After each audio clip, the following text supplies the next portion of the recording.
এনসিপির নামে, বৈষম্য বিরোধীর নামে আর কোন রকম সন্ত্রাসী কার্যকলাপ করবেন না।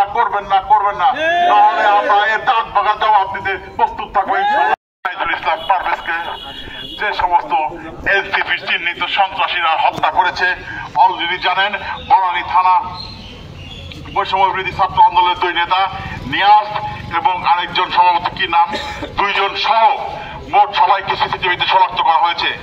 আপনারা জানেন এই এনসিপি নেতারা তাদের বৈষম্য বিরোধী ট্যাগ লাগিয়ে সারা বাংলাদেশে তারা এখন সন্ত্রাসের রাজত্ব কায়েম করছে, সারা বাংলাদেশে তারা এখন ত্রাসের রাজত্ব কায়েম করছে। তারা নিজেরাই মব সৃষ্টি করে এখন ছাত্র দলের উপর দায় চাপাতে চায়। তারা নিজেরাই এখন এক আতঙ্কের নাম হয়ে দাঁড়িয়েছে। তারা এখন নির্বাচন চায় না, তার কারণ নির্বাচন হলে জানে যে তাদের আর কোনো এই বাংলাদেশের ন্যূনতম কোনো পরিচয় ঠিকানা থাকবে না। তারা ভুলে গেছে তাদের পাশে ছাত্রের পাশে জনতা কথাটি এসেছে কি কারণে। এই জনতা কিন্তু বাংলাদেশ জাতীয়তাবাদী বিএনপি সহ বাংলাদেশ জাতীয়তাবাদী দলের প্রত্যেকটা অঙ্গ সংগঠনের সহ ফ্যাসিস্ট বিরোধী বাংলাদেশের আবহমান জনতার অংশগ্রহণ ছিল। আপনারা দেখছেন এখন তাদের যে লাফালাফি আস্ফোরণ, কই এখন চেয়ার পাতলে তো কখনো 50 জন 60 জনের বেশি কোনো একটা জায়গায় তাদের দেখতে পাই না। তাই এই এনসিপি ট্যাগ লাগিয়ে যতদিন নির্বাচন হবে না ততদিন তারা তদবির বাণিজ্য, নিয়োগ বাণিজ্য, সন্ত্রাস, প্রতিটি ক্যাম্পাসের বিচারের নামে প্রহসন, তারা এই সৃষ্টি করে তারা নির্বাচন ছাড়াই ক্ষমতায় টিকে থাকার প্রবণতা করছে। তাই মেধাবী ছাত্র নেতা এখনই আমরা সংকট দিচ্ছি, শহীদুল ইসলাম পারভেজকে হত্যা করেছেন। ভবিষ্যতে এই ধরনের মব সৃষ্টিকারী, এই ধরনের হত্যার রাজনীতি যদি আপনারা শুরু করতে থাকেন, বাংলাদেশ জাতীয়তাবাদী ছাত্র দল অনেক ধৈর্য ধরে সহনশীলতার পরিচয় দিয়েছে। তারা গঠনমূলক প্রতিবাদ করেছে। তারা সুন্দর রাজনীতির অংশ হিসেবে তারা তাদের সভা সেমিনারের মাধ্যমে প্রতিবাদের ভাষাটুকু সীমাবদ্ধতা রেখেছে। না হলে কিন্তু এই প্রতিবাদের ভাষা শুধু সমাবেশেই সীমাবদ্ধ থাকবে না, এর বাইরেও আমাদের এই প্রতিবাদের ভাষা বিশৃঙ্খলভাবে ছড়িয়ে যেতে পারে।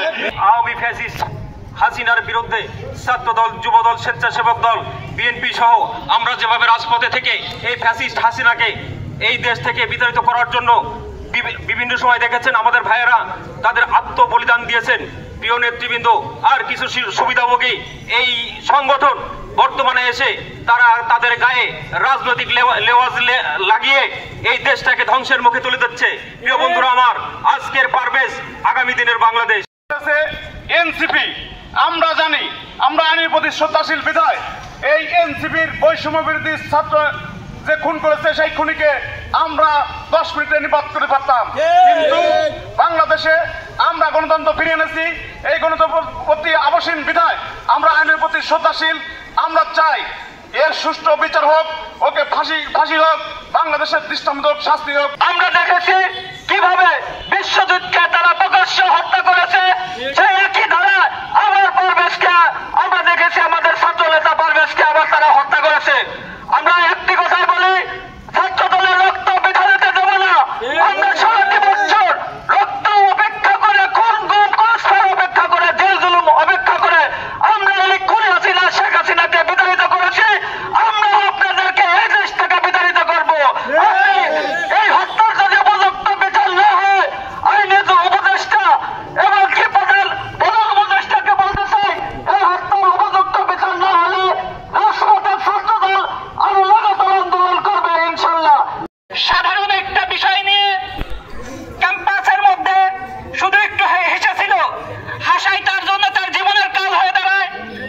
2টা মেয়ে, আমি মেয়েদেরকে বলতে চাই, সকল ক্যাম্পাসে এরকম বন্ধু বান্ধব একখানে হইলে হাসাহাসি হইতেই থাকে, কিন্তু আপনি এটা মনে করবেন না যে আপনার দিকে কোন নজর দিয়েছে বা কুকৃতি করেছে।